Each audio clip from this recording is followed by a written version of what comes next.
You're listening to The Gary Harris Show on Tide 100.9 in Tuscaloosa. Eagles throttled the Cowboys 34-6. 4 total touchdowns for Jalen Hurts. Philly has won 5 straight. Bills have won 5 straight. They beat the Colts in Indy 30-20. The Gary Harris Show. UCM host Tider Insider TV. Crimson Tide Kickoff. Play-by-play for Alabama sports and sports director for WVUA 23. It's time for the Gary Harris Show on your home for Alabama sports. Tide 100.9 and streaming on the Tide 100.9 app.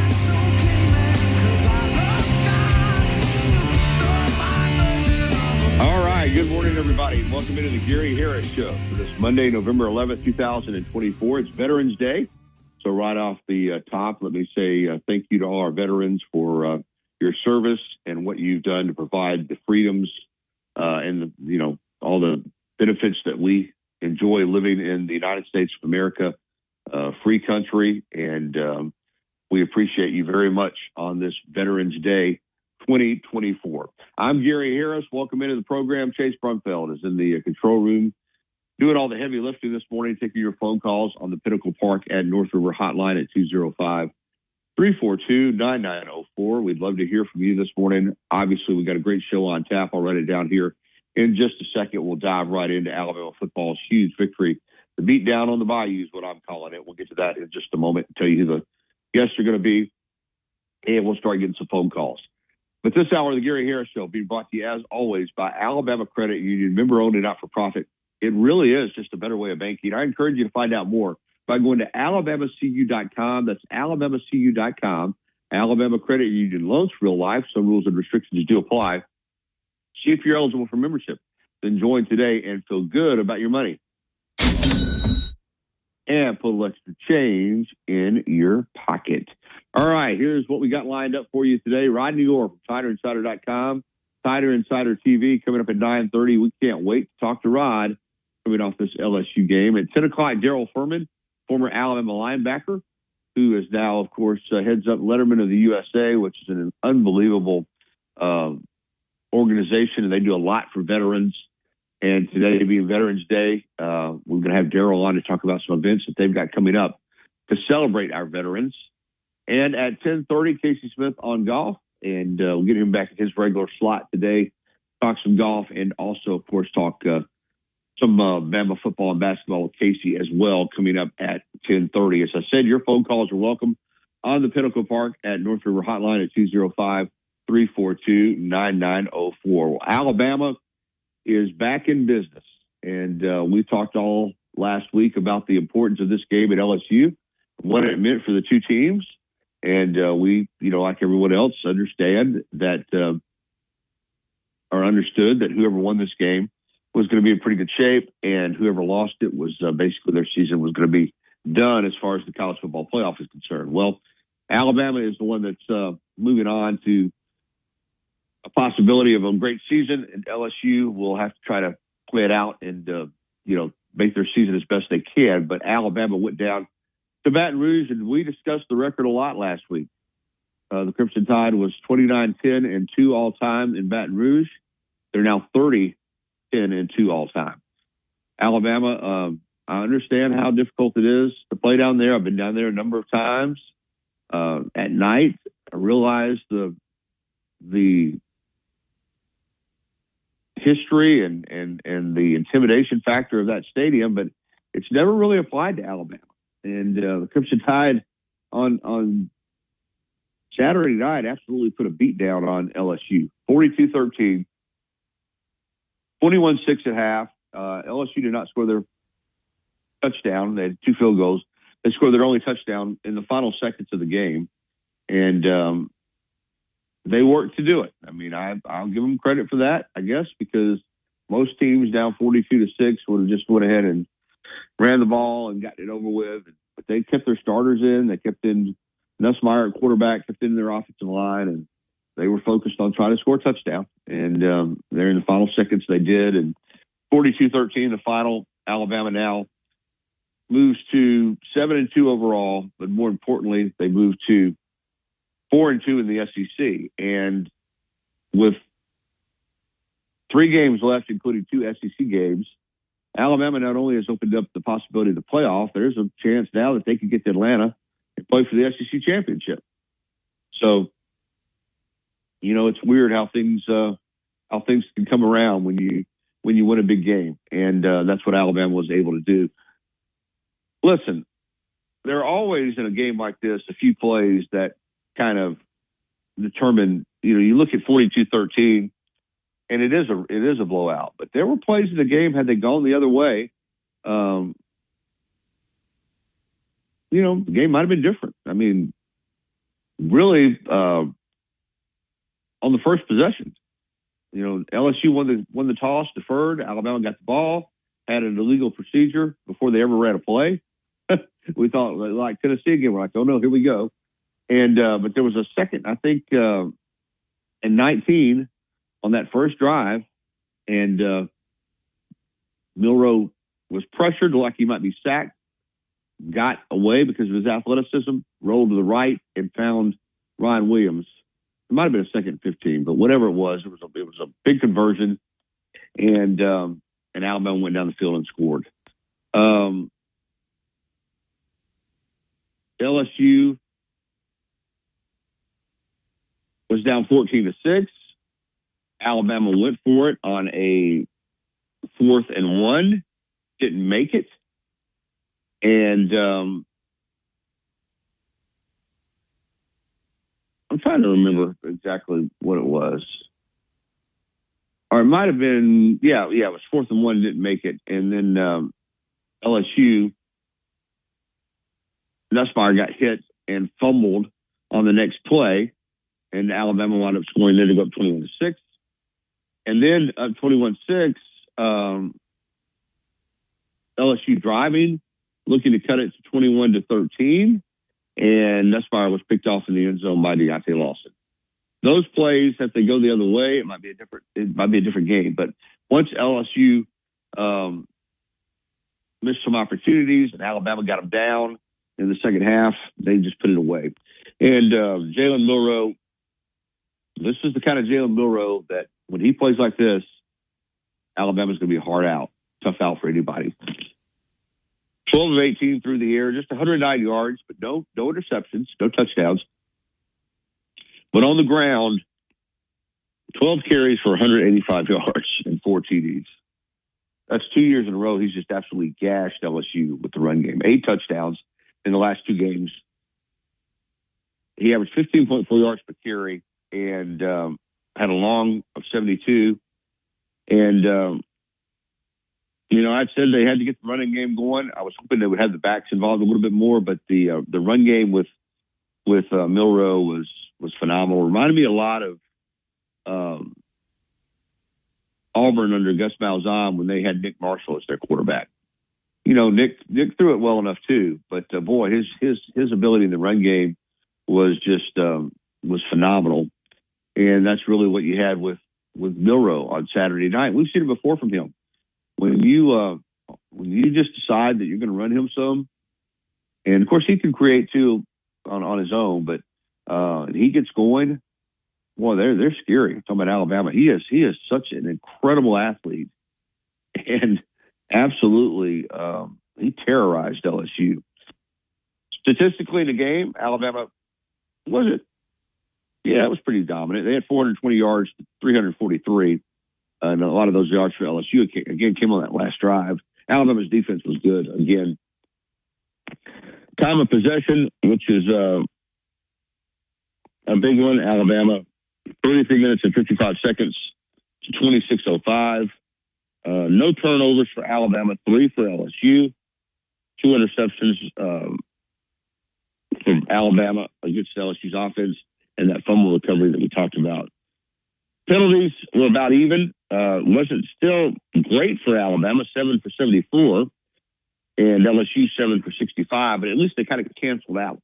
And, that's when you look back at their 2 losses to Vanderbilt and to Tennessee, penalties were just a killer. So they kind of evened it out there. That made it a lot better. But all in all, just a huge win for the Crimson Tide. And now you turn around and you get a 9-1 Mercer team on Saturday. And we're going to be giving away, courtesy of Striker Strong organization, my friend Robbie Glenn, we're going to be giving away a family 4-pack of tickets to that game. We've got to figure out the way that I'm going to do it. But we're going to do that this week. So I'll figure out how we're going to do it, but we'll look forward to that. Family 4-pack of tickets, chairback seats for the upcoming game against Mercer. But you get that game, and then you close it out at Oklahoma and home against Auburn in the Iron Bowl. And in really good position now to get in the college football playoff and get to 10 wins in the regular season. And the outlook now, as I said last week, if you win this game, it's going to be a big positive. And if you lose it, it's going to be within the mindset and the frame of mind by the fan base would be completely different. But Alabama was able to roll. Also, we'll get into this morning Bama in the NFL. We'll get into basketball. Alabama men had their hands full this past Friday night against Arkansas State. And now they play McNeese State with Will Wade tonight. Alabama women 3-0 after beating Troy on Sunday. NASCAR, Joey Logano did it. And I called it last week. Took Logano to win the championship and win the race at Phoenix, and he did. His third championship, which puts him in very elite company. There have only been 10 drivers that have won 3 championships or more series championships in NASCAR history. Logano is the only current driver to have 3 titles. And so he's in some rare company indeed. All that we're going to discuss. It's 13 minutes after the hour of 9 o'clock. When we come back on the other side, we've got Jim and we've got Corey ready to go on the phone lines. Rodney Orr coming up at 9:30. This is the Gary Harris Show on Tide 100.9 FM and 1230 AM WTBC. We'll be right back with phone calls after this. Here's what's trending on the Tuscaloosa thread. Good Monday morning. On this Veterans Day, scammers are attempting to take advantage of vets. They're pretending to be government employees, offering special grants and programs to steal money and information. That according to the Better Business Bureau. The BBB points out the government will never make veterans an offer over the phone, via email, or on a social media post. Click TuscaloosaThread.com all throughout the day for more local news, sports, and weather coverage. It's free. Don Hartley, Town Square Media, Tuscaloosa. As much as Innisfree has evolved, it will always be that place to escape and have a good time. Whether it's for a game day weekend, to reminisce on college days, or to create new memories, if you're looking for a good time, there's only one thing to do. Head to the Free at 1925 University Boulevard. And don't forget about the Lucky Lunch Meat and 3 special. Monday through Friday from 11 a.m. until 2 p.m. Get a meat and 3 vegetables for just $8.49. Or for a lighter appetite, try the Lucky Lunch soup, salad, or sandwich combo. I'll see you at the Free. Tuscaloosa's Old Colony Golf Course is an 18-hole championship layout designed by 1976 U.S. Open champion Jerry Pate. Director of Golf John Gray and fitting specialist Bob Montgomery are PGA certified. Mike Shivitz is the head professional and director of the Tuscaloosa Junior Golf Program. Call today to secure a tee time at the Tuscaloosa Championship Golf Course. Everyone can play. 205-562-3201. Old Colony is operated by Para. Life doesn't wait for when your finances are in perfect order. It just happens. But no matter what surprises come your way, Alabama Credit Union will be here to help make it affordable with great personal loans, mortgages, and auto loans. They offer an easy application process and fast decisions so you can stay focused on feeling good about whatever life brings your way. Alabama Credit Union will be here to help make it affordable with great personal loans, mortgages, and is the place to be. Visit us now to save big and discover why so many are switching to BMW. BMW of Tuscaloosa. Take your dreams for a drive. Since 2011, Billy's Sports Grill, located on Main Avenue in historic downtown Northport, has been serving their legendary signature chicken sandwich, award-winning wings, and handcrafted cocktails. Billy's is also the spot to watch all your favorite sporting events with big screen, high-definition televisions in both dining rooms, at the bar, and outside. Enjoy free shipping to your home on purchases over $25. Your new Academy Sports and Outdoor store is located at 4610 U.S. Highway 280 in Birmingham. Tide 100.9 Tuscaloosa weather. The chance of a few lingering showers this morning. Otherwise, the sky becoming partially sunny today, the high 76. Mostly clear tonight, the low 64. Tomorrow, a dry day with a good supply of sunshine, the afternoon high at 73. I'm James Spann on the ABC 3340 Weather Center on Tide 100.9. It's 67 degrees in Tuscaloosa. You're listening to The Gary Harris Show. On your home for Alabama sports. Tide 100.9 and streaming on the Tide 100.9 app.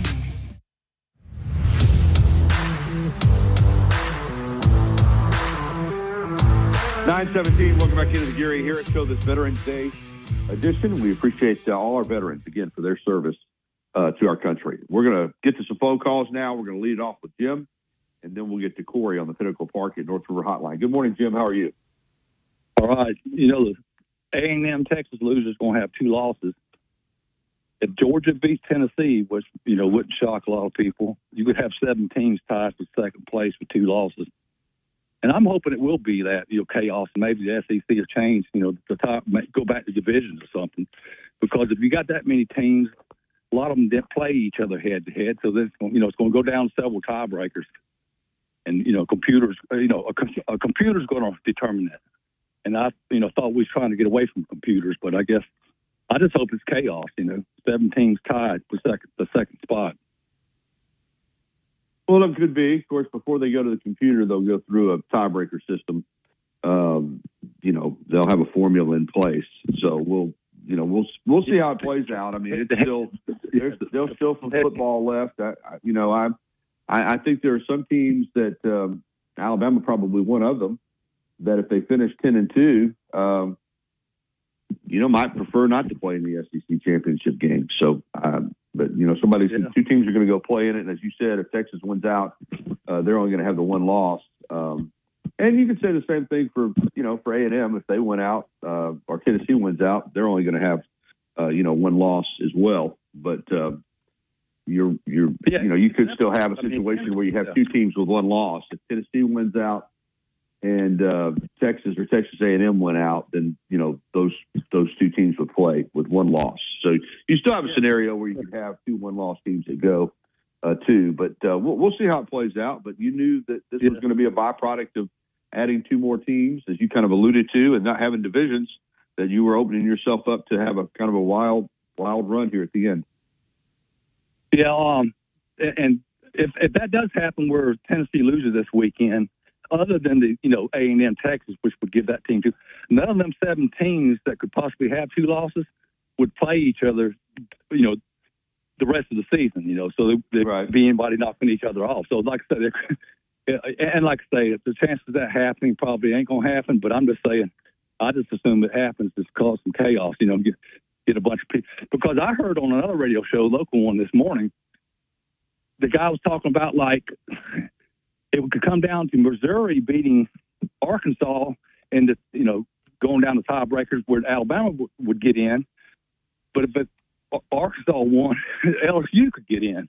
I mean, under one scenario, but they got 3 losses total, and so how bad would the rest of the SEC teams be with, 2 overall losses to be left out to a team that's 3 overall losses, So, non-conference and conference. So, anyway, I hope it's chaos.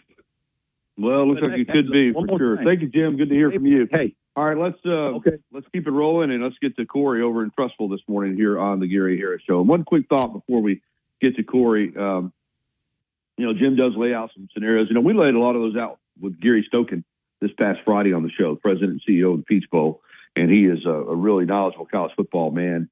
And, it's there's a byproduct of adding all these teams and keeping the conference championship games. And this is part of it. You could have, as Jim said, a little bit of chaos, and you could have a situation where playing in the conference championship game actually could hurt a team. If you win the conference championship game, then obviously you've got the bye and you've got, a top 4 seed guaranteed. But if you lose it, you could have a 3rd loss, and it could be actually a detriment to getting into the playoffs. So we'll see how it all plays out. But I feel confident if Alabama finishes 10-2 that they're going to be in that playoff. All right, let's talk to Corey. Hey, good morning, Corey. Good morning, Gary. How are you this morning? Doing well. Well, I enjoyed this win, and it showed what Alabama is truly capable of if they just line up and play ball like they're supposed to. And we all know Jalen Milroe is an incredible athlete, and he showed it on display once again. And I think I was telling Judy Armand this last night. I said, look, Milroe's not a drop back passer where you can just drop back 30 to 40 times a game and expect him to make NFL type throws consistently. He is an athlete where he is running the ball and you have to account for him every play. And if he drops back maybe 20, 25 times a game and runs the ball consistently, that's what makes this offense so dangerous. Alabama this year under Milroe and even last year is not the kind of team that can just pass the ball a whole lot. They have to mix the run and the pass consistently, and that's what makes this offense be so explosive. And that's what I liked last night, where you kept LSU's defense on its toes and really got big chunk plays because of Milroe in the running game. Yeah, there's no doubt. I mean, he's a dynamic athlete and clearly a dual threat. And when Alabama's clicking like they were with him running the ball, it's hard to defend. There's no doubt about it. So I think they the last couple games against Missouri and against LSU, I think they've simplified the game plan some. As you alluded to, it's more, he's going back and he's throwing the ball quicker. And, when there's a pass called, it's not as long developing. It's kind of like, they know where the ball is going before pre-snap. And he's certainly a capable thrower. We've seen that. Got a big arm.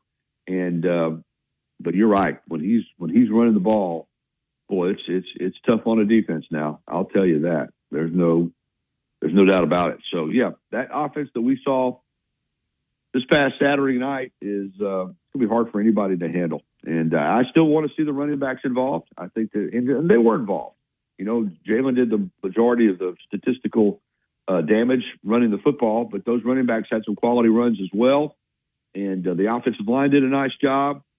And, as we said, defensively, they were very good. I guess if there was one downside, it was the kick coverage.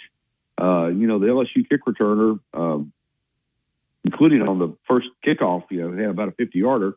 He had some success returning kickoffs, which is something they need to work on because majority of the time these days, you don't get kickoff returns. But outside of that, it was a really, really good performance. And but I'm with you on Jalen, Corey. He's a dynamic athlete, man. And defensive coordinators have nightmares trying to prepare for him in regards to what he can do as a dual threat. One real quick thing on the NFL. I know you love D'Amico Ryans, but have you ever seen a game where a quarterback throws 5 interceptions and wins? Well, it was an unusual game, and I do love D'Amico Ryans. Give the Lions a lot of credit. At the same time, there's no doubt about it. Texans up 23-7 at half. And, with five interceptions in that game, should not have lost that game. And I did think that and give the Lions credit, that's why they're a really good team. But I thought that the Texans' in-game management in the second half was poor. And I did not think that D'Amico and his coaching staff did a great job of coaching there in the second half. It's, when you lose a big lead like that, it's always a combination of things, right? It's the other team, Detroit, doing some really, really good things. And it's the team that had the lead, they didn't score a single point in the second half. And it reminded me a little bit of the 2010 Iron Bowl in the comeback for Auburn, in that, Auburn came back and was a really, really fine team. But if Alabama could have just gotten anything going offensively in the second half, they scored 3 points in the second half, they would have won the game. The same thing for the Texans last night. They scored no points in the second half. And, if you can just break across and get one more touchdown, you probably win the game. But they couldn't do it, and that's the reality of it. So it was disappointing for Texans, but Detroit's a really good team. Hey, I got to get a couple more phone calls real quick. Thank you, Corey. Let's keep it rolling real quick, and let's get to Bill is up next, and then we'll try to get Tom in before we hit the break. Hey, good morning, Bill. Good morning, Gary. How you doing? Doing well. Let's get the Bill is up next, and then we'll try to get Tom in before we hit the break. Hey, good morning, Bill. Good morning, Gary. How you doing? Good morning, Gary. Doing well. Doing okay. Hey, I've suddenly got an echo. Gary, I don't know what's going on. I've got a bad echo. I thought we played really well Saturday. Yeah, we sure did, Bill. We sure did. Played really well. We got a great win. So Hey, Bill, listen, thank you for the call. I've got an echo for some reason on your line, so appreciate you calling in. Let's move on to Tom and see if it's a little bit clearer with Tom. Good morning, Tom. Hey, Gary. Hey, Bill, turn your radio down when you call in, and that way you won't have all that double. Yeah, that's what it was. He had his radio turned up. Yeah, good morning. Good morning, Tom. What's going on? Hey, I was trying to help Bill out, Gary. Yes, sir. Gary, with Jalen running like he did Saturday night, let me throw a scenario at you. Finally, I think what our offensive staff has done, and I agree with it, we're going to take this asset, we're going to use it, and you're going to have to prepare for it all freaking week. A&M run LSU crazy with their running quarterback. We run them crazy with our running quarterback. And everybody has got to be aware that Jalen Milroe will kill you with his legs. Wake up and smell the coffee. But here's the thing. Everybody's got to spend time preparing for that every week, and it's going to open things up in the running back and open things up in the passing game. I'm going to hang up because I know we're short on time, Gary. I want your take on that strategy. Yeah, great take, Tom. Yeah, we saw a very similar game plan in the first half against Georgia. I mean, listen, woulda, couldas, and shouldas, you can't worry about it. All you can do is control what you got going forward. But you look at the Saturday night game plan and you think, well, if they'd had that same game plan against Tennessee, probably would have won the game. Now, there's been nothing said about that, but I do wonder if earlier this season that if Jalen was 100% physically, because he looked different, the other night coming out of that bye, and he did not look as authoritative in the game at Tennessee. And maybe there was maybe he didn't feel quite as good physically. But you look back, he threw the ball 45 times in that game. And as everybody that has called in this morning has talked about, that's probably too many throws. And the game plan that they had Saturday night, you feel like, boy, if we had that same game plan at Tennessee, win that game, because Alabama was only the biggest lead Tennessee had in the game was the 7-point margin that they won by. I mean, that game could have been won, and the Vanderbilt game too. But the main thing in the Vanderbilt game was I just don't think Alabama was ready to play. I think they took Vanderbilt for granted. I don't think they respected them, and it bit them in the rear end. But to your point, Tom, yeah, Alabama, when Jalen Milroe uses his legs like that, they're hard to defend. They're really hard to defend. .com of summer. New album Rise and Fall available now. Scotty McCreery Live. Los Tarascos has been serving Mexican favorites like burritos, fajitas, and quesadillas since 1999. Their new location is at 4100 Owen Parkway in Northport. And, of course, you can find Los Tarascos in Tuscaloosa at 110 Skyland Boulevard. The bar areas feature big screen television so you can enjoy your favorite sporting events. Los Tarascos features daily storage solutions, project and warehouse management, arc flash studies, and more. Visit CED in Tuscaloosa, Coleman, and Decatur, and All Phase Electric Supply in Albertville and Huntsville. Your home for Alabama Crimson Tide football. Tide 100.9 and streaming on the Tide 100.9 app.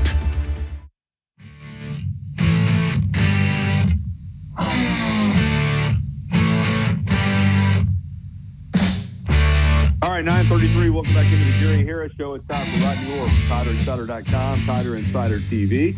And we're going to talk Bama LSU and look ahead to the remainder of the season for the Crimson Tide. How are you, Rodney? I am doing well, Gary. How are you?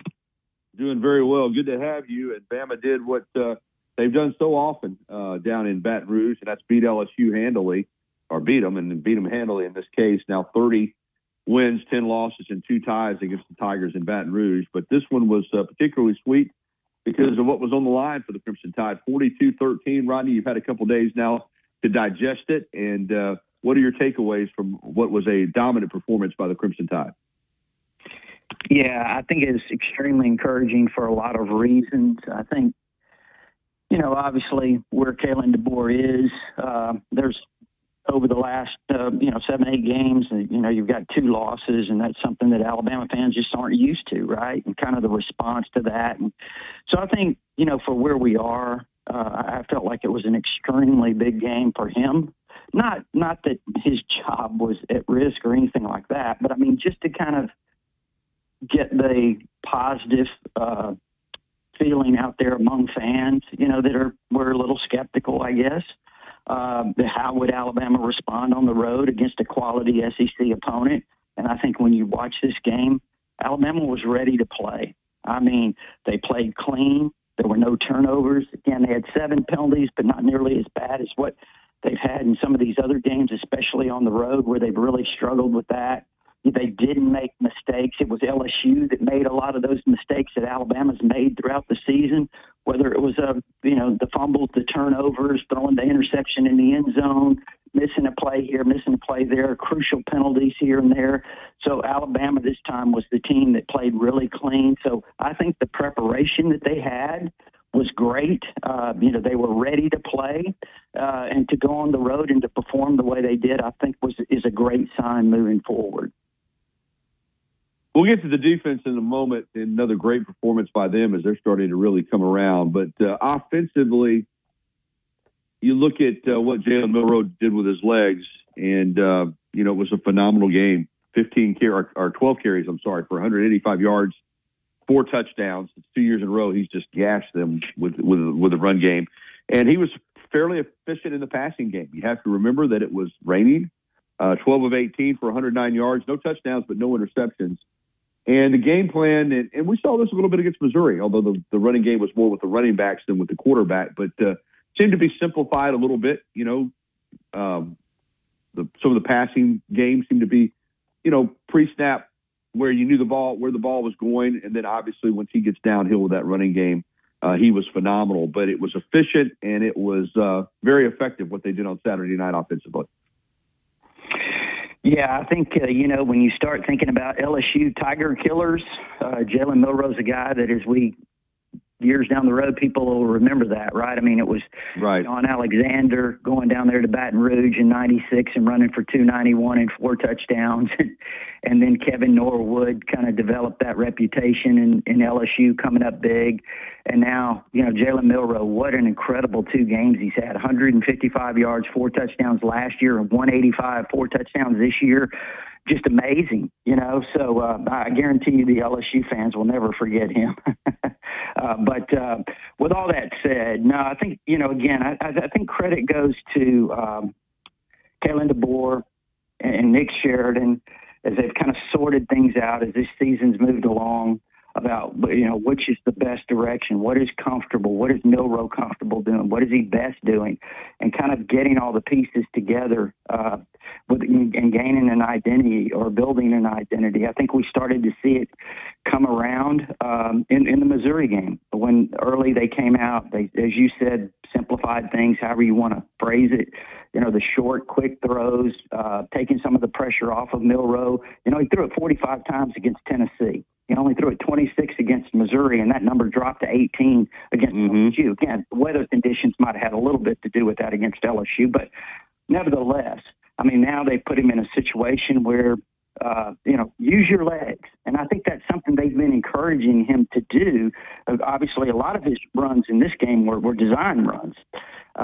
So that was really good, and they've had some design runs in the past, but I think they're continuing to build upon using his legs and, getting that run game going with Justice Haynes and Jam Miller. Again, they weren't great necessarily in this game with that, but, they were good. They were effective. They had some good, solid runs. And again, I want to go back to the weather conditions. I think that could have had some things to do with, offensively what they did. Defensively, outstanding performance. Made big plays, turned LSU over 3 times. As you and I discussed last week, you need to get after Nussmeier. They did that. And, made big plays at critical times. I mean, it was a 14-6 game. After Alabama went for it on a 4th down and didn't make it. And the very next play, they forced a fumble from Nussmeier. And then Milroe scores to make it 21-6. And then when it was 21-6, LSU's down inside the 10-yard line, and Deontay Lawson gets a great interception in the end zone. So they made critical plays, but all in all, just never really let LSU get going. The only touchdown came, and something about playing Alabama. People don't ever wave the white flag, do they, Rodney? You know, Kelly's got Nussmeier in there at the end of the game taking shots with his first team offensive line, but they wanted to get a touchdown, and they did to at least get a touchdown, but still 42-13 in that defense. Just, you know, they dominated the game as well on that side of the ball. Well, I think the one thing is, I think in the last 6 games, SEC games, there's 6 straight SEC games, they've got 17 takeaways defensively. That's one of the keys that Kane Womack had pointed out before the season was third downs, takeaways. Those are things that are really important to the success of this defense, obviously, and all defenses. But, you know, they've really been stressing third downs and takeaways. And, you know, to get 3 in this game, you mentioned the play where Jahad Campbell stripped Nussmeier, and you know, Tim Smith did a great job of getting on that ball and covering it. It was a huge play, obviously. The interception, very timely. Deontay Lawson made a great read on that play.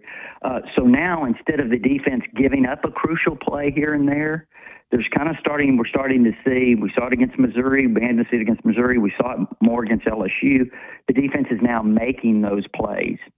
So things kind of seem to be turning. Of course, you know, you still have some big games coming up. You've got Oklahoma on the road, which obviously Oklahoma has a great defense. They're not a really good team overall, but they're certainly capable, and you go there. Then again, you finish it out with Auburn, and you've got Mercer this weekend. So, you know, some things to still continue to build on as we move down the season or throughout the rest of this regular season. But, Gary, I mean, you have to be encouraged over the last 2 games. We saw it against Missouri. We talked about it, how, you know, they seem to be taking some positive steps, and I think they took a bigger step in this LSU game. Yeah, there's no doubt that they did, and everything's there for them now. That's the big thing, and still could wind up in Atlanta playing for the SEC championship, ironically enough. But you mentioned what's ahead, and the 2 SEC games at Oklahoma and the Iron Bowl against Auburn. But this Saturday is one of those kind of games that you can't overlook it. You need to be ready to go. You need to have a good week of preparation because we've seen Alabama before in this situation sometimes not play their best. Mercer's 9-1, Rodney. And I understand, you know, it's a different level of football, but they're 9-1, and so they deserve respect. And I think Saturday at home, you want to play well. You know what I mean? You don't want to lollygag around and, you know, look up in the third quarter and have the Mercer Bears hanging around. Am I right there? My analogy that good football teams will, you know, you don't want to have a hangover coming off what you did at LSU. No. It's a sign of maturity and leadership, I think, you know, these games. And I think that's what Alabama really needs to show. And I'm sure the coaching staff is harping on that. You know, they're still trying to build that sense of urgency, which I think, you know, we saw that in this last game. It revealed itself. And then I think, you know, as you move forward in this game, that's why this is a big game. I mean, you know, because it's a mental thing. I think you want to go out there. You cannot take people for granted, teams for granted. Nick Saban harped on this for years and years and years. And so really looking forward to see how do they come out mentally. You know, do they are they playing to the opponent or are they playing to the standard? And I think that's something that we really need to watch in this game. With that win, as we said, it puts Alabama back in the conversation nationally and with a chance to win the SEC championship still potentially. I had Gary Stokan on from the Peach Bowl on Friday, and we discussed, you know, kind of some of the unintended consequences of these expansions and the expanded playoff and you know, wanting to make as much money as you can, which I get it. The SEC championship game, you know, no divisions. There is a scenario, Rodney, where, you know, if you win that SEC championship game, obviously you're a top 4 seed, you get a bye. But if you go to that championship game and you lose it, let's say you're a 2-loss team, you would love to think that it wouldn't be held against you, but you know there's going to be a lot of people crying that, well, if a 3-loss team gets in ahead of a 2-loss team or a 1-loss team, that SEC and plus if you lose it, then you're going to be turning around and, you know, playing that game and having to turn around and play again in a first-round playoff game if you make the playoff. That's something that, again, is a reality for this SEC championship game. I guess my point is, and I love winning the SEC championship. You know that. Saban won 9 of them. I think they're important. But if you're sitting here at 10-2, you might be better off not going to the SEC championship game. Mm-hmm. No, I think there's probably a lot of coaches that feel the same way, and probably some of them just as soon not have to play that game, be in that game. And, yeah, you're right. I mean, I'd love for Alabama to go to the SEC championship game. And if you knew they were going to win it, that'd be great, but still it's an extra game. What would happen in Alabama's case if they lost the game and they had 3 losses? Would that be kind of a mark against them in terms of, okay, this is a team that's got 3 losses, everybody else has no more than 2? Could that prevent you from going to the playoffs? I don't know that. There's some people that say, well, that wouldn't be something that would be a consideration, but I don't know that. So, again, I almost would just as soon Gary go 10-2 and get in the playoffs than go to the SEC championship game. Yeah, I think a lot of people feel that way now with the way it's set up. And again, if you lose that game, even if you make the playoff, I mean that's 2 less games or 2 more games you'd have to play than the team that wins the. And 1 less game because the team that wins the SEC championship would play in the SEC championship game. But still, it could be a tougher road going through that game. Overall vibe, Rodney, with this team now that we're 9 games in, 3/4 of the way through the season, 3 games left. You've seen the best version of Alabama. You've seen the not so good version of Alabama. Do you feel like this team can win a national championship? Based on looking at the other teams, definitely. I think if they play to their capabilities, they're certainly have the potential to do that. I think right now they appear to be. Again, it's where we are today. This is all we have. The last 2 weeks, there's been a lot more consistency in their play. It seems like they're starting to hit their stride at the right time. I think it kind of appears to me that Kalen DeBoer and his staff have fought through a lot of adversity over the course of those, first 7-8 games that's gotten them to this point in the last couple of games. So that's really impressive to me. Again, I don't know because we see, how these teams fluctuate up and down. But right now, it's looking really good. I think Alabama probably looks as good as most any other team in the country right now. I mean, you look at Ole Miss a few weeks ago, they got beat by LSU, right? And then now, they're on top of the world after they destroyed Georgia. So there's just a lot of these teams that are kind of up and down, very similar to what Alabama has been. But I think, again, the important thing is it looks like Alabama's starting to kind of gain a lot of confidence, hit their stride, gain the identity offensively. They're feeling a lot more comfortable, I think, with what they're doing defensively. So, you know what? I mean, I think it's certainly possible. Back to Milroe, because clearly he is a dynamic athlete, a special athlete, and can do some things that, a lot of players can't do. This is not something that was ever discussed. In fact, Alabama shut it down. But coming off the bye, Rodney, an extra week to prepare, and you look back at the Tennessee game, and again, I'm not saying that he was battling anything. I don't know. But you watch him play against Tennessee, and then you watch him play against LSU, and it does look like a different guy in terms of the way he ran, the authority in which he ran with. He seemed tentative against Tennessee. They threw the ball 45 times.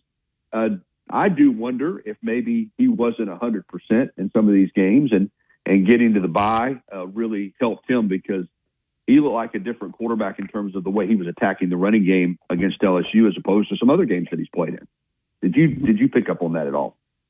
Well, I don't know that he probably wasn't 100% because most of them aren't, at this point. But I think really with him, it's more confidence. And I think that's as the coaching staff has been able to be around him more and more and more in games and see how he responds. I mean, you have to remember these guys are still really kind of getting familiar with each other through the midpoint of the season. How does a player respond? And I think, seeing that on the road against Tennessee, got into a bad rhythm, then I think the play calling got a little out of whack. You start throwing the ball. Now you've thrown it 45 times. It's probably not what he does best in terms of, you don't want him to have to throw it that many times. So I think, then against Missouri, you come out the early part of the game, you see him making quick throws. They're trying to build his confidence, get him off on a good foot. I think that's the key with Jalen Milroe. We said this a few times on your previous segments here, that he's a rhythm player. He's a confidence guy, meaning that you want to get him off on a good foot, because when he is feeling good, when he's confident, he's tough to stop. Okay, but at the same time, if he kind of loses his confidence, loses that rhythm, it can take him a while to kind of get it back. So I think what they're doing is really good. The last couple of games is they've got him off in a positive way, and he builds upon it as the game goes. And we saw some design runs in this game, Gary, that maybe we haven't seen, even though we saw design runs, but kind of some different design runs that I thought were really effective. So his legs are going to be extremely big, down the stretch, and I still think too, they're going to put this all together. I mean, he's got the ability to throw the ball down the field too.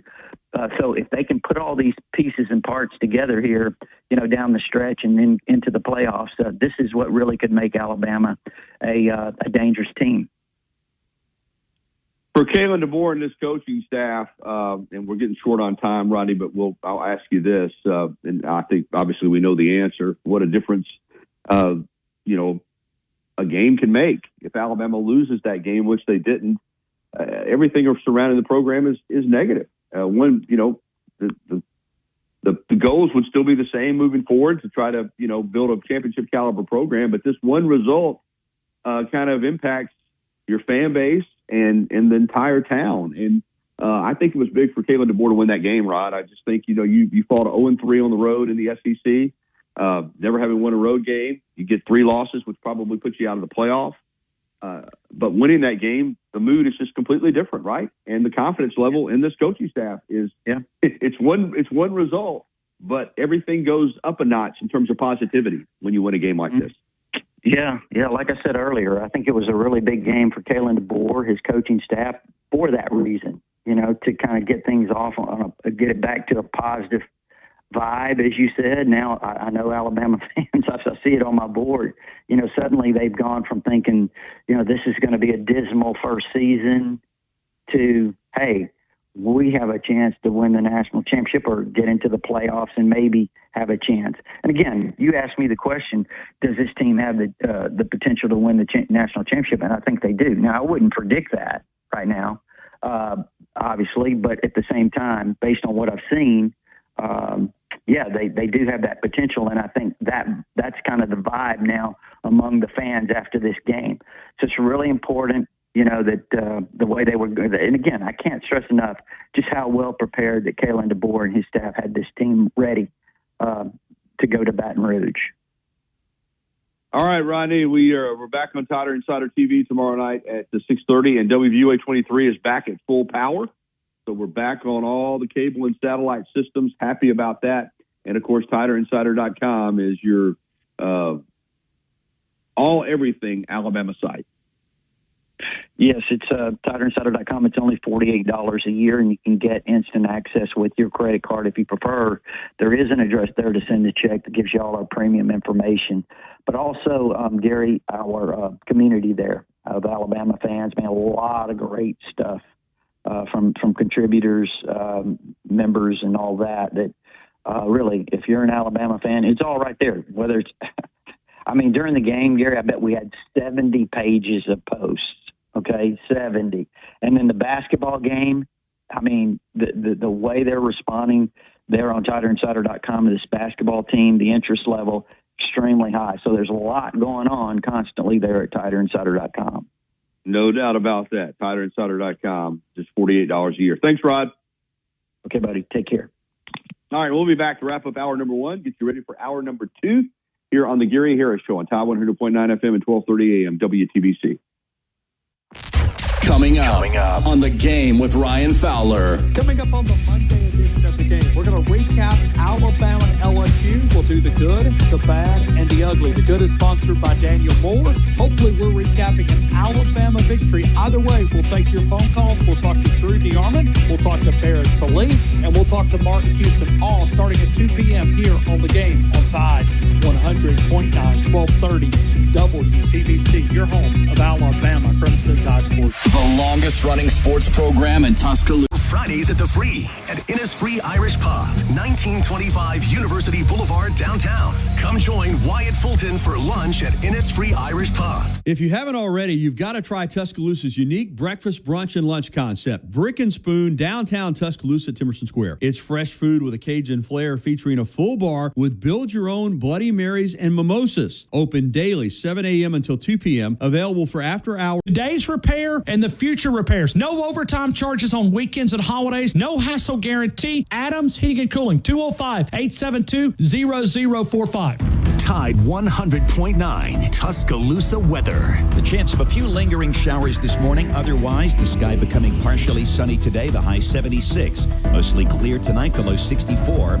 Tomorrow, a dry day with a good supply of sunshine, the afternoon high at 73. I'm James Spann on the ABC 3340 Weather Center on Tide 100.9. It's 68 degrees in Tuscaloosa. Covering University of Alabama sports, as well as the national and local scene as well. The Gary Harris Show, only on Tide 100.9 and streaming on the Tide 100.9 app.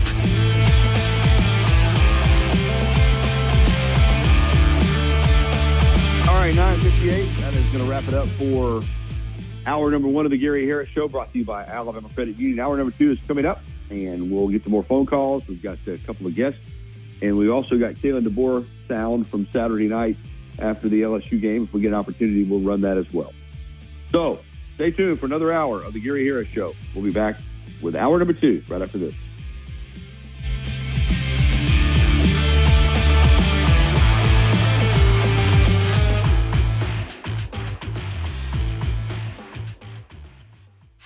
WTBC Tuscaloosa and W265CG Tuscaloosa, a Town Square media station. Tide 100.9 and streaming on the Tide 100.9 app. From the Fox Sports Studios in Los Angeles, here's Nick Cope. On Sunday Night Football, the Lions overcame a 16-point halftime deficit and 5 interceptions from Jared Goff to beat the Texans 26-23. Jake Bates hit a pair of 50-plus yard field goals in the fourth quarter, including from 52 as time expired. The Lions improved to 8-1 to stay atop the NFC. The Chiefs stayed unbeaten on the year. They're now 9-0 after blocking the Broncos' game-winning 35-yard field goal as time expired. 16-14 the final score. Eagles throttled the Cowboys 34-6, and plenty of frustration for Dallas coach Mike McCarthy. This is the National Football League. You know that's why you have the roster you have. You know you can't win 10 games turning the ball over 5 times. I don't give a shit who lines up. That's the part. Also take care of any problems you got with a damp crawl space or a crack in your foundation. They even do pest control and lawn care. Full service Alabama Professional Services at alabamaprofessional.com. The Gary Harris Show. UCM hosts Tider Insider TV, Crimson Tide Kickoff, play-by-play for Alabama sports, and sports director for WVUA 23. It's time for the Gary Harris Show on your home for Alabama sports. Tide 100.9 and streaming on the Tide 100.9 app.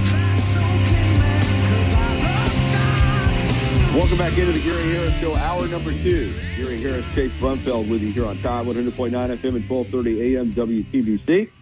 We're going to take more phone calls in a bit, and we've also got Kalen DeBoer speaking post-game in Baton Rouge from Saturday night when the Crimson Tide took care of LSU. But we're going to start this second hour with former Crimson Tide linebacker Darrell Furman from Letterman of the USA. And, of course, it's Veterans Day, and this organization does so much for veterans. And they've got some big events coming up, including tomorrow, a designer handbag bingo luncheon in support of Letterman of the USA, honoring our nation's veterans. That's tomorrow, 12 to 2, the Gold Room of the Club in Homewood. And we'll get into that with Darrell. Good morning, Darrell. How are you? Hey, Gary, what's going on? Roll Tide. Well, I know you're up in Huntsville this morning with an event, right? Yeah, we're headed to Autographs for Heroes. We do it every year this time on Veterans Day with the Semper Fi Community Task Force. They bring in veterans from all over the United States that are wounded. A lot of times they never got that welcome home ceremony that their unit or their wing got when they came back from combat. And so Semper Fi brings them in for a week of relaxation and a whole lot of fun. And we have a very small part of that event called Heroes Week, and we call it the Autographs for Heroes Luncheon, which is up here in Huntsville. And this year we're going to be giving out a bunch of footballs to a lot of deserving veterans. We're going to be giving out a football from San Diego State Aztecs to a veteran. We're going to be giving out a Colorado State University football. That was probably the hardest one on the list to get, to be honest with you. But luckily, Coach Randy Ross came through for us. As you know, Coach Ross was mine and David Smith's high school coach at Southside High many years ago. That's right. And then we all eventually, David and I were at Alabama together. The coach came after us and was with Coach Stallings.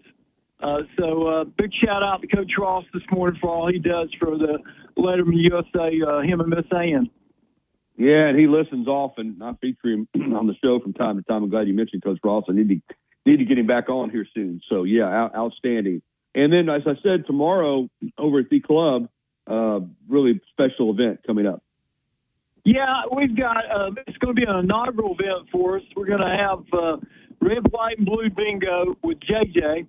JJ Pruitt, Good Day Alabama, is going to be calling the 5 rounds of bingo with at the end of every round you can win a designer handbag. And so we're excited about this, and it's an inaugural event for us, and we're hoping that it'll be a whole new way for the Letterman USA to engage. I guess you could say a ladies Letterman USA auxiliary. Outstanding, indeed, and of course we highlight the events from time to time that you have and put on, but this mission that you're on through Letterman of the USA to help veterans goes year round. I mean, you have turned this into something that not only is a passion for you, but it's just ongoing. Well, it's all about growing the mustard seed, Gary. That's where we are now with this, and we have more and more become, I guess you would say, a ministry with all that we do. But it is definitely that, and this month is a good example. We've given an autograph Coach DeBoer football to a deserving young man, Cody, and a laptop because he lost everything in a fire. We did that at the 117th Air Wing. We welcomed the 117th Air Wing home in September from combat with Hamas in Africa and also with Boko Haram from Africa. We gave him an autographed Nick Saban football to the unit and a autographed Hugh Freeze football. Then coming up after today and off the handbags, we got Turkeys for Heroes. And that's one of our newest programs, and that's where we're going to provide a hot meal for a homeless veteran, all the fixings of a turkey dinner, turkey breast, with a little gravy and some, I guess some potatoes, what do you call it, the sweet potato salad or sweet potato, and also some yams. So we do all kinds of green bean casserole, and then of course we roll right into the gala after that on the 28th of February. Yeah, the gala that's man, what an event that is. And for people who aren't familiar with you, and I know I've had you on the show many times, I've had you on TV. You've been on different TV and radio shows around the state, but some people still may not be familiar. This all morphed from the April 26th, 2012 tornado. When after that tornado, you put together a flag football game between Letterman from Alabama and Auburn, to benefit tornado victims. And then from that, this just all grew, right? That's really the origins of it. Yeah, the organization in December will be, the flag game is 13 years ago, and the organization will be 13 in December of this year, so next month.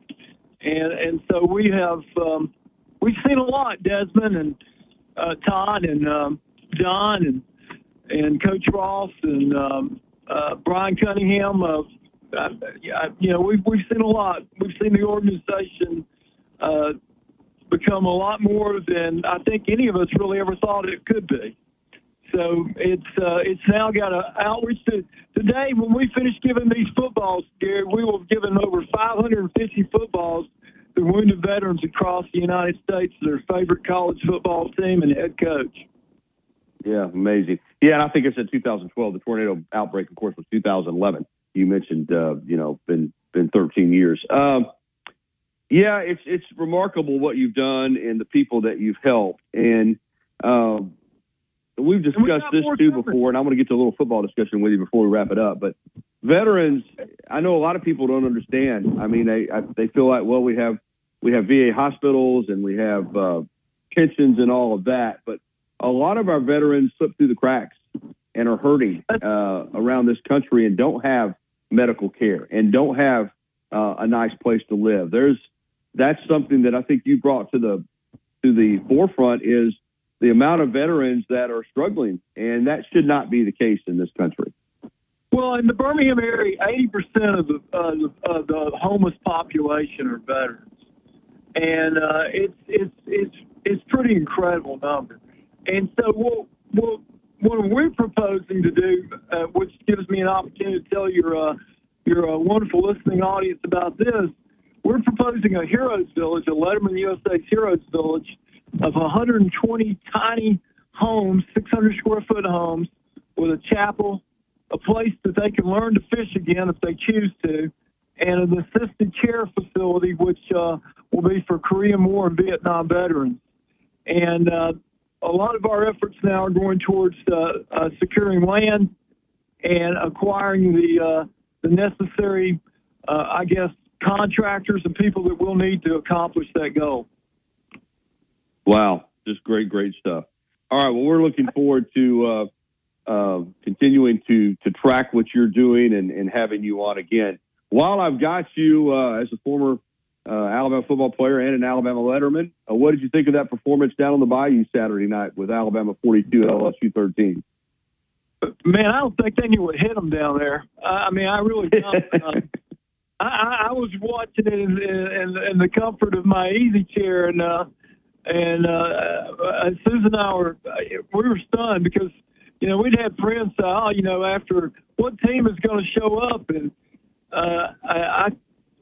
the team that played down in Baton Rouge under the lights that night with folks throwing bottles at them, that team, if it had played at Vanderbilt or Tennessee, it would have been a different story. That's right.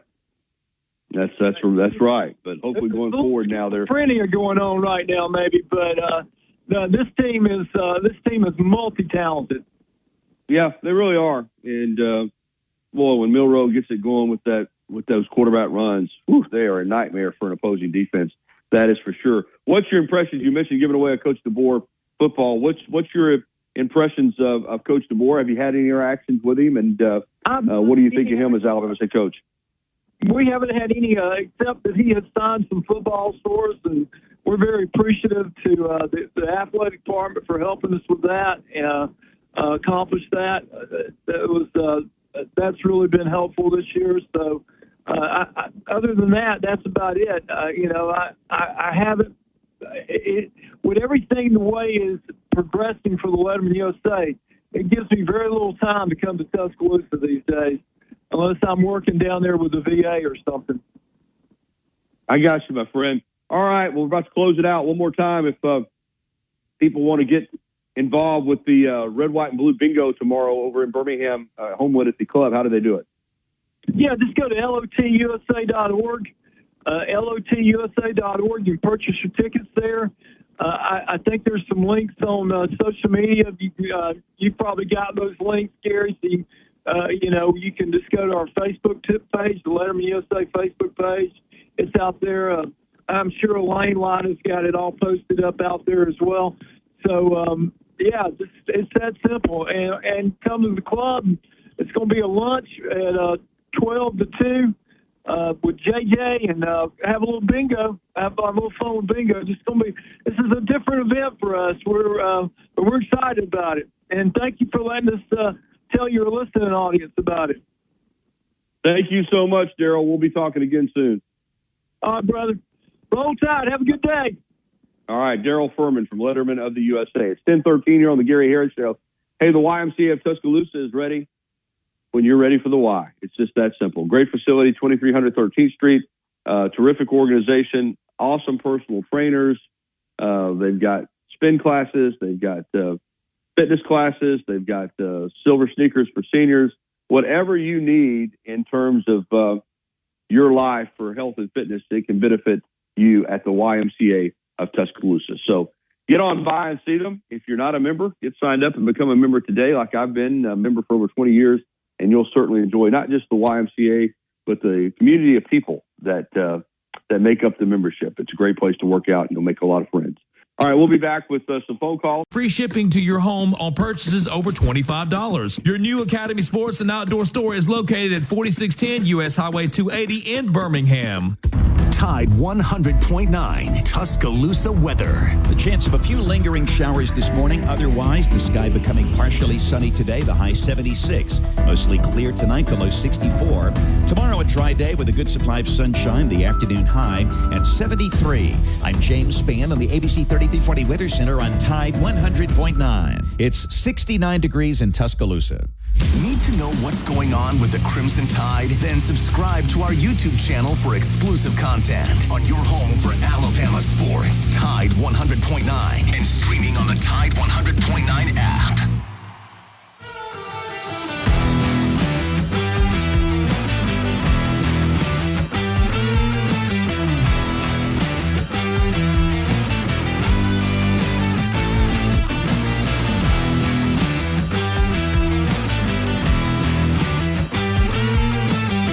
All right, 10:18. Welcome back into the Gary Harris Show here on Tide 100.9 FM and 1230 AM WTBC.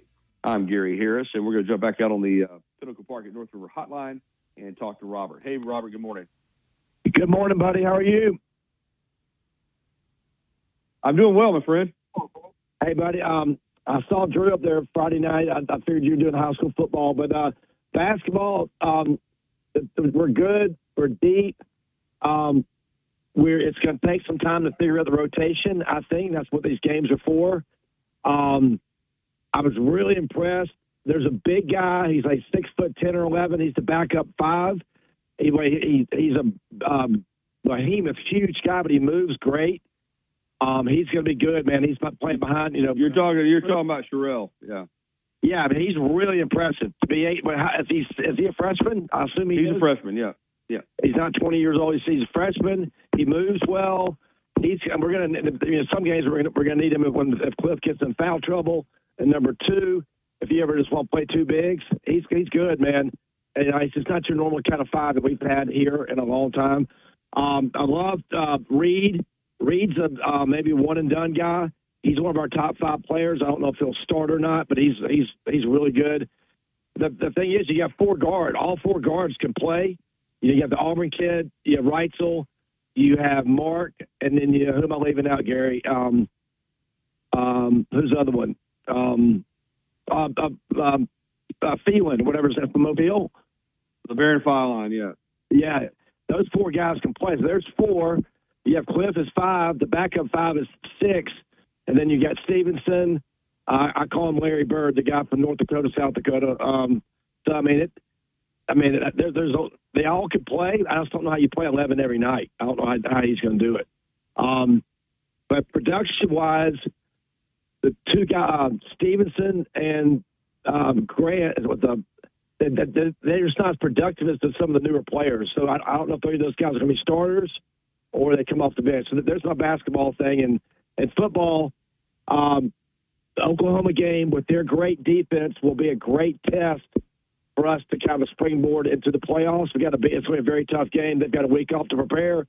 But their defense is what, top 2 or 3 in the SEC? And that's going to be, and they're not going to let Jalen run. So he's going to have to pass to beat them. In my opinion, so that's going to be a great test for us if we can beat them to springboard into, to Auburn in the playoffs. Are you going to the game tonight? I may try to run over there for a little bit. I have a 10 o'clock sportscast, so if I go, it'll be for the first half. But I'd like to get over there and see a little bit of it. All right, cool, man. I just want to give you a little overview of everything, but hope you're doing well, man. Good talking. Yeah, buddy, if I am over there, you know where I sit, so you can holler at me if you see me up there. All right, buddy. All right, man. Good to talk to you. All right, 10:21 here on the Gary Harris Show, and let's get to a little bit of Kalen DeBoer from Saturday night, because it was a late game, and not a lot of people, or there are some people who have not heard his remarks. So, Chase, while we've got this little bit of downtime, let's go ahead and hear from the head coach of the Crimson Tide Saturday night following that 42-13 win over LSU. Yeah, you bet. I'm just super proud of the guys, the way they prepared. I think led them to a place where had some pretty good confidence coming in. Just felt like the energy was there all week long, and as the week kind of progressed, you could just feel that we're on top of our game and understood what it would take to come here and play 4 quarters. I felt like that was probably most complete game we played. We've done that to some extent here the last two games against Missouri and tonight. So coming in a tough environment, just play after play, just staying the course, and then coming out in the third quarter, getting an interception. I think, just going back down the field and playing good complementary team football. Cameron, what was Jalen able to do? It just seemed like he could do whatever he wanted out on the field. Well, I think there's a lot of other guys that helped him, get to those spots where we're ahead of the chains. A lot of smaller gains that get you into positions where your whole playbook's available to you.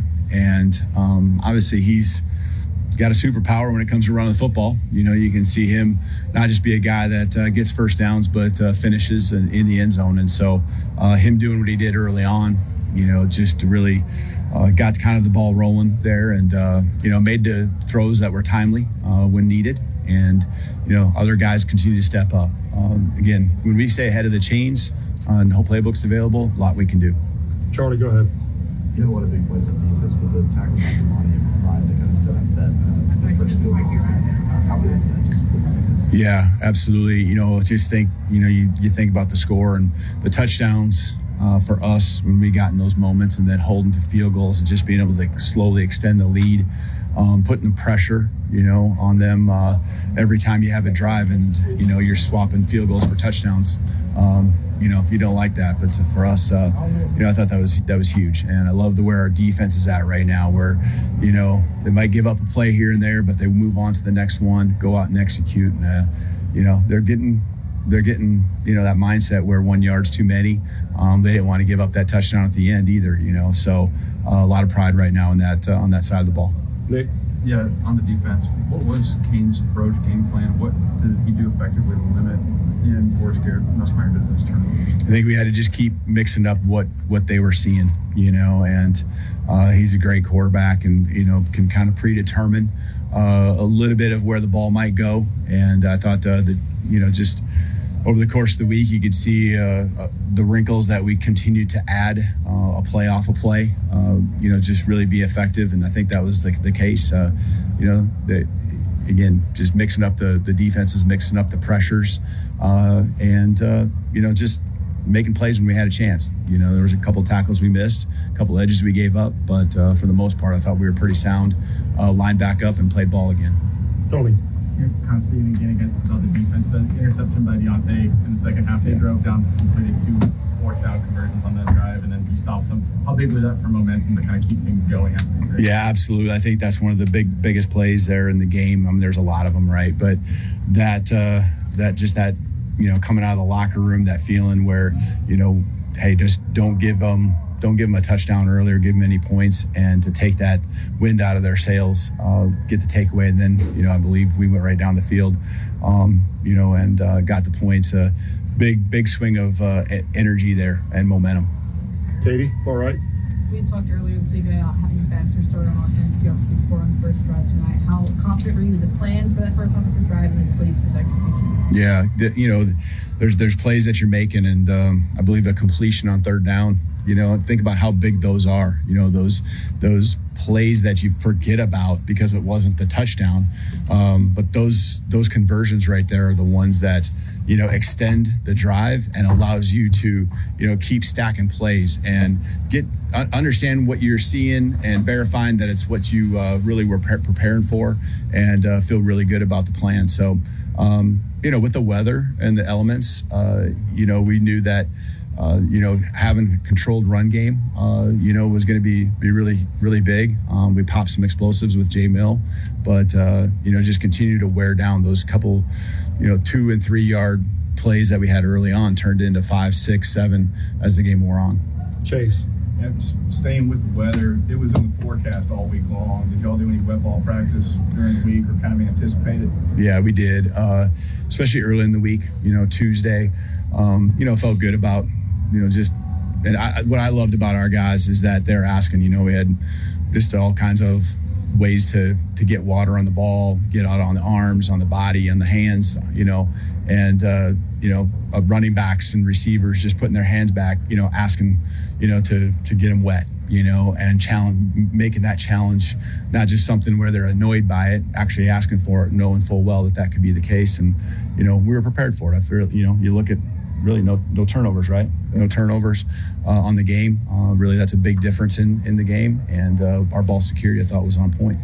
All right, Cody. It seemed like Jihad was flying around making plays defensively, especially the strip sack after you guys stopped on 4th down. Just how crucial was that to regain the energy? Yeah, the takeaways, right? Deontay's takeaway, and then the strip sack, huge, because it was disappointing that we didn't take advantage of where we were at on the field our drive before, but to get the ball back and be able to respond and get those points that we felt we missed on. Great play by him, and just getting the energy and the momentum back on our side. A few more questions. Alex, go ahead. What did you see from Nick Sheridan and Jalen Milroe specifically as a preparation that would have led to the performance? Yeah, it's just continued to be, the word of the week for us was relentless, and relentless and when we, what we do on the field each and every play, but just relentless in our preparation. It just starts with simple things, just trying to go silent cadence and managing that and knowing that the checks were going to be, maybe down to 2 or 3 seconds. So if you had to, make a check or whatever it might be with the crowd noise, that it would be hard, that it wouldn't be easy. And they just stayed the course, kept buckling down, kept getting better and better. Going back to the bye week, kept getting better and better. On Sunday, Tuesday, Wednesday, you could just see the momentum building. Really liked it. Yeah, liked what I saw. And I think we learned a lot from, the Tennessee game, and I was thinking otherwise maybe after the first play of the game, right, with a penalty there. But, I still felt in my heart and felt very comfortable that we would be in a much better situation. That was just kind of a one-off thing. Go ahead, Ryan. Coach, we talked about it on Monday about, passing the first test with Mizzou, and now you pass another big test. What does that mean moving forward, and what did your team show you tonight? Yeah, you're just trying to stack days, and along with that, when you do that, there's a little bit of a swagger, and I really don't feel like we've ever been overconfident or complacent in any way. We haven't done enough here since we've been here to get to that point. So any of the things that have happened over the course of the season, I just attribute to, the things where maybe it's not gone as we'd hoped. I really attribute it just part of our growth, growth together and just stay in the course. And you can see slowly, the little things coming together. And we got to reload it all and do it all over again, and, do it this week, back it up, keep improving. But it does make you feel good to see the progress that maybe is happening in practice, but it doesn't show up in games. And now, it's starting to show up in the big moments. Last question, Colin. Do you feel like Jalen was rested and kind of rejuvenated? It seemed like he had some life that he hadn't had in his legs a little bit tonight. And do you feel like he was, kind of rejuvenated, something to prove out there? Yeah, I think so. I mean, probably had some good vibes from a year ago too, and I think there's something about, we got him off to a fast start, and again, other guys did their jobs too to help him get in that spot. There's blocks that other guys were making. I think our line played physical. I think we won the trenches both offensive line and defensive line. But, blowing open some holes for him, everyone doing their part, helped take the pressure off, the big moments where he's got to convert on a third and extra long every drive. And when we were able to stay ahead of the chains, we could dink and dunk 3 yards, 5 yards, 8 yards, and then all of a sudden the big explosive play. But yeah, it felt like he was certainly running well tonight, wasn't he? So, he's fresh. Thanks, Coach. We got players coming. All right, great stuff there from Kalen DeBoer. I really enjoyed that press conference. Hope you did as well. All right, it's 10:31. We need to take a timeout, and we're going to come back with You 100% satisfaction and appointments set around your schedule. Give us a call for all your steam cleaning needs. 205-553-9460. Houston Hydro Steam. Quality work you can stand on. You see him on WVUA 23 covering sports and on Tider Insider TV on Tuesday nights. Don't miss a minute of the Gary Harris Show. Weekdays from 9 to 11 on Tide 100.9. All right, 10:34. Welcome back into the Gary Harris Show. We got Casey Smith on golf back in his regular time slot today. We got out of kilter a little bit last week, but going to get Casey back on Monday to talk a little golf and more. And good morning, Casey. Hey, good morning, Gary. Hope you're doing well on this Veterans Day, and hope you had a great weekend. Yeah, celebrating our veterans, that's for sure. I did have a good weekend. Alabama football made sure of that. But on the PGA Tour, the Worldwide Technology Championship down in Mexico, I was keeping an eye on it, and we've talked about this before. These guys are so talented that when a guy gets on a little bit of a roll, you can see that carry over. And it looked like for Echevarria, it was going to carry over. He was in position to win again, with 16 under going into the final round and only shot 1 under. And wound up finishing tied for 6, but still that opened the door up for a really good battle to the end. And Austin Eckroat overcame a bogey at a par 5 on the 18th hole to win by a shot at 24 under, or actually by 2 shots over 3 other players. So a big win, obviously, for a guy who's really talented, Austin Eckroat. Oh yeah, I mean Austin Eckroat is on that team that beat Alabama, flipped Alabama with Davis Riley and them in the national championship final. And I read where that team of 5 in that national championship final has 9 wins on the PGA Tour already. Combined. To touch a little bit, Austin Eckroat, he hit 91% of his fairways, 83% of his greens, and made a field best 30 birdies. That is a great recipe for playing incredible golf. To go 31-32 and shoot that 63, that he needed every shot of to win. Very impressive. Second win on the year for him, 7th player with multiple wins.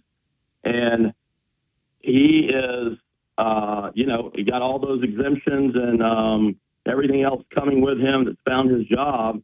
So he's feeling good today. And I read where he told his wife if he finished, they just moved into a new house. He said if he finished top 10, we'll put a pergola on our back patio. And so afterwards, somebody asked him that. He goes, I think we're going to get the pergola now. Yeah, for sure. We talked a little bit about this on Friday when you were on, but you were finishing out this fall swing, whatever you call it, getting ready for a new season. But I think there's a lot of anticipation. Even though officially there's still going to be a PGA Tour and a LIV Tour, and they're going to be separate entities, I think there's a lot of anticipation for what could be coming on the horizon with these 2 tours, right? Yeah, I think every day that as we get closer to new leadership in the United States of America who has the golf, more I've even read, when you get players from both sides coming together supporting this, I mean, it is still the players' game. The louder those voices get, the way they're pointing to Donald Trump and his administration, not just him, Elon Musk and others' names being mentioned about really pulling this together. I think everyone knows for the good of the sport and just good in general. Golf is just a good game in general, and it's booming. And so, some of the stuff that happened to prevent probably, a quicker, a faster coming back together. I just think some of it probably had to do with administration. If you listen to Rory McIlroy, who's been very involved with it up until the last 6 or 9 months, he really hinted that there were people in the way to the special interests, and he thought that this administration, the special interests were removed to get this deal done, and everyone get on their way. There's going to be some unhappy people, and there's going to be some speculation, but it's for the better of the game, however they get it worked out. And, you know, the guys who obviously are going to be a little upset, or the guys who are not as good at players, because these guys are going to come back together and they're going to take some opportunity. I hope they use this to really level set, to get back to more events with cuts, get a system that's a little bit easier for everyone to follow in terms of a tour season champion. We all will be excited to get, you know, Bryson's and DJs and Brooks and Rahm and all of them back in the events with JT and Scotty. We can get that every week with the amount of new eyeballs and new people playing golf. It's just smart for everyone to want to move that way. It's happened, and everyone's still just running in quicksand, and it's not really helped either tour. I want to bring up the Champions Tour because a noteworthy accomplishment. Bernhard Langer drained a log birdie putt to win the Schwab Cup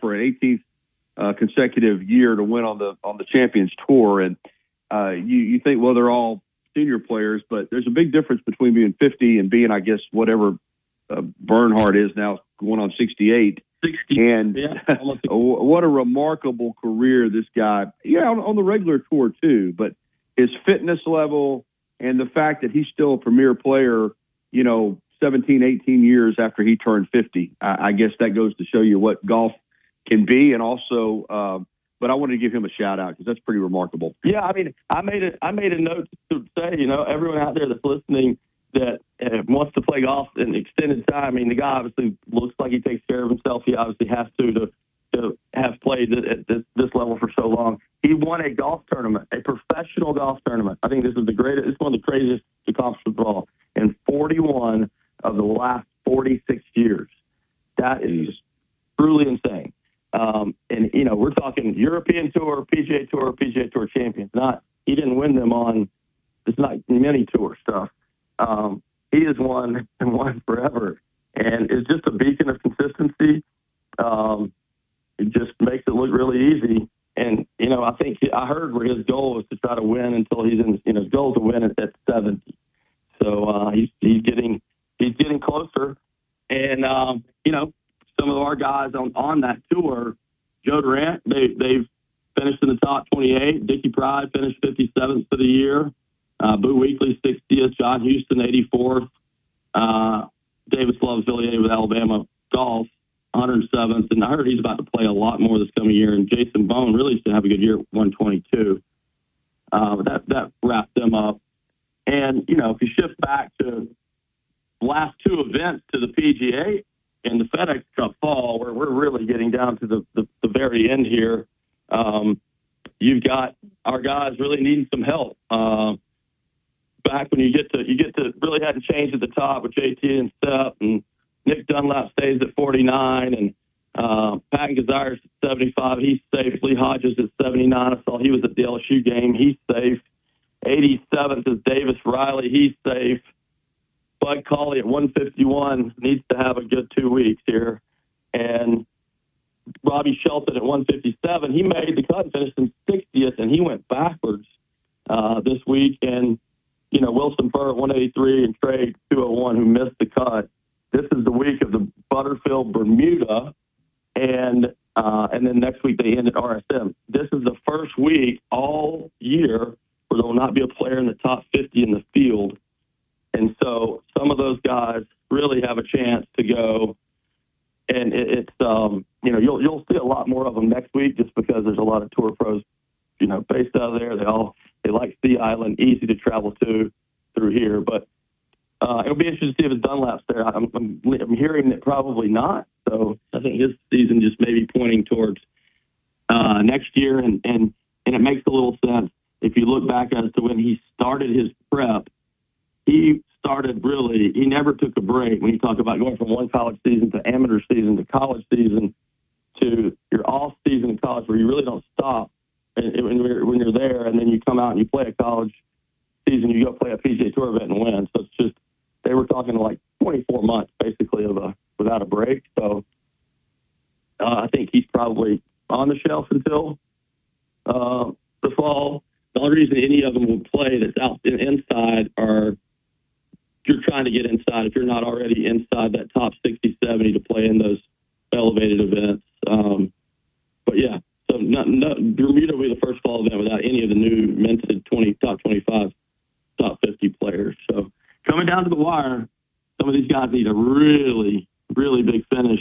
And it's there. Bud Colley doesn't have to really do anything crazy. If he could just get one top 10 finish, he would move up significantly. And Trey's the one that really needs to go out and have a couple of top fives, have a win, have a second in the top 10, whatever, however that combination is. And you know, same for Robbie as well. All right, a little bit of football discussion before we let you go. What did you think about the game that Alabama played Saturday night in Baton Rouge against LSU? Well, you know, I couldn't be happier, more proud for Alabama. That was looked like somebody took advantage of their time off.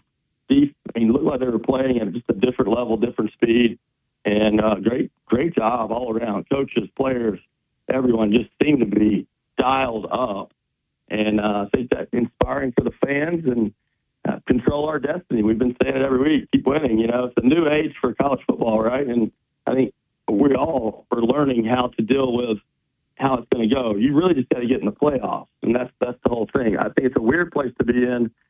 I know a lot of people not wanting to make the SEC championship game. I'd love to hear your take on that. Sort of strange place to be in, given how big that game has meant in the past, but it's a new age. So I think the better path for us probably is to get in the playoffs without making that game, even though you could improve your seeding. Yeah, I think there's a lot of sentiment toward that. At the same time, as I've said many times, I love SEC championships. I think they're important, but you're right, they're not as important as they once were with the expanded playoff. Quick thought on basketball: they kind of had their hands full with Brian Hodgson and Arkansas State Friday night. Didn't shoot it well from three, didn't shoot it well from the free throw line, and that turned out to be a very competitive game. And now they've got a McNeese State team under Will Wade that comes in here tonight that's really talented, and NCAA tournament team from a year ago. So this Alabama team, maybe it's not going to be as smooth sailing all the time as we thought it was going to be. A few growing pains as they try to figure out this lineup. All teams, Brian Hodgson was going to be the one to give you some fits. Arkansas State's really good. He knows the system. He knows the players. You'd have to think that are some of the players and tendencies, and he knows Coach Oates, you know, back with his hand. So it's I was thinking that might be a little bit of a struggle. I think Arkansas State is going to be a tournament team, and you're going to have some of those games early on a little bit more dead. This team is. I've got a little bet with our buddy Spencer Birchfield that I've got. I mean, we could win every game, we could lose some games, but I can't get over how deep this team is still. It just blows my mind what he's assembled there. It's really, truly, we haven't had a team this deep ever. And there's a lot of combinations, and I think that's probably the thing they're going to have to figure out, who plays well together. You're right. That's going to be the challenge. So, all right, Casey, great stuff as always, man. Thanks, and I'm sorry. I said, thanks, Gary. Hope you have a great. Oh yeah, okay. I didn't catch it, but have a good week. We'll talk again soon. Thank you. Thanks, Gary. Thank you. All right, 10:47 here on the Gary Harris Show, and I got to play a little golf yesterday afternoon over at Tall Pines, and enjoyed it as I always do. Now I got a little wet, got caught in the shower, which it was okay. It wasn't too bad, but the golf course, you know, we've talked a lot about the new greens that were put in last year. Most of them are really good. There's still a couple that they're still working with, but all in all, the golf course is in really good shape, and nice scenic track, and a lot of fun to play. So keep in mind, if you're wanting to play some golf, Tall Pines, a hidden gem in Tuscaloosa, 205-556-1232. Now, they're closed today. They're closed on Mondays, but open Tuesday through Sunday for public play, and also have memberships available. That's Tall Pines, 205-556-1232, a hidden gem in Tuscaloosa. We'll be back with the final segment of the Gary Harris Show. We're open for phone calls in this final segment, 205-342-9904. And I'll also get to my Bama in the NFL update. Always a lot of fun. I'll mention some of the key performers from this past weekend, and we'll do that next. Coming up on The Game with Ryan Fowler. Coming up on the Monday edition of The Game, we're going to recap Alabama and LSU. We'll do the good, the bad, and the ugly. The good is sponsored by Daniel Moore. Hopefully we're recapping an Alabama victory. Either way, we'll take your phone calls. We'll talk to Drew DeArmond. We'll talk to Barrett Salee. And we'll talk to Martin Houston all starting at 2 p.m. here on The Game on Tide 100.9, 1230 WTBC, your home of Alabama Crimson Tide Sports. The longest running sports program. Bank that puts you in control. Visit chase.com/checking. Chase, make more of what's yours. Chase mobile app is available for select mobile devices. Message and data rates may apply. JP Morgan Chase Bank, N.A. member FDIC. Are you receiving unemployment? Your benefits could be at risk. Here's how you can protect yourself and your benefits. Never respond to mail notifying you of a false claim in your name. Never answer a text message asking you to verify your account. And only respond to official Alabama Department of Labor's social media pages. Report fraud at labor.alabama.gov/fraud. Brought to you by the Alabama Department for his clients. Remember M for money and Mesrano. If it has a logo on it, call me. 205-800-8000. Tide 100.9 Tuscaloosa weather. The chance of a few lingering showers this morning. Otherwise, the sky becoming partially sunny today, the high 76. Mostly clear tonight, the low 64. Tomorrow, a dry day with a good supply of sunshine, the afternoon high at 73. I'm James Spann on the ABC 3340 Weather Center on Tide 100.9. It's 70 degrees in Tuscaloosa. For more from Tide 100.9, let's it fly! Follow us on Twitter, Facebook, and SoundCloud.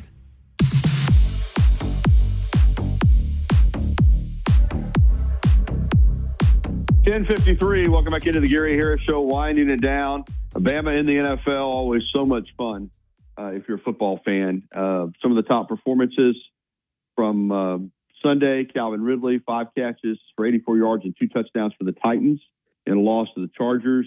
Jalen Hurts, quarterback for the Eagles, 14 of 20, 202 yards, 2 TDs, 1 interception, 7 rushes, 56 yards, 2 TDs. Did have a fumble. Trayvon Diggs had an interception of Hurts in that game for the Cowboys.